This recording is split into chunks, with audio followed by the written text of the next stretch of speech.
Livre de l'Ecclésiaste, chapitre 3. Il y a un temps pour tout, un temps pour toute chose sous les cieux, un temps pour naître et un temps pour mourir, un temps pour planter et un temps pour arracher ce qui a été planté, un temps pour tuer et un temps pour guérir, un temps pour abattre et un temps pour bâtir, un temps pour pleurer et un temps pour rire, un temps pour se lamenter et un temps pour danser, un temps pour lancer des pierres et un temps pour ramasser des pierres, un temps pour embrasser et un temps pour s'éloigner des embrassements, un temps pour chercher et un temps pour perdre, un temps pour garder et un temps pour jeter, un temps pour déchirer et un temps pour coudre, un temps pour se taire et un temps pour parler, un temps pour aimer et un temps pour haïr, un temps pour la guerre et un temps pour la paix.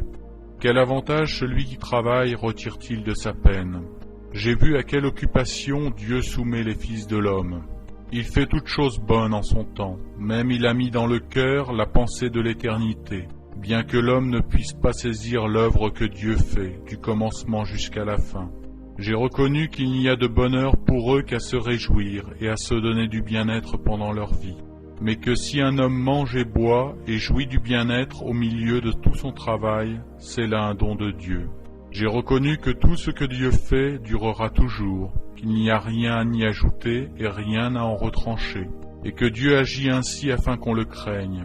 Ce qui est a déjà été, et ce qui sera a déjà été, et Dieu ramène ce qui est passé.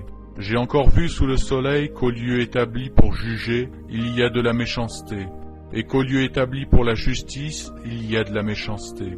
J'ai dit en mon cœur, Dieu jugera le juste et le méchant, car il y a là un temps pour toute chose et pour toute œuvre. J'ai dit en mon cœur au sujet des fils de l'homme que Dieu les éprouverait, et qu'eux-mêmes verraient qu'ils ne sont que des bêtes.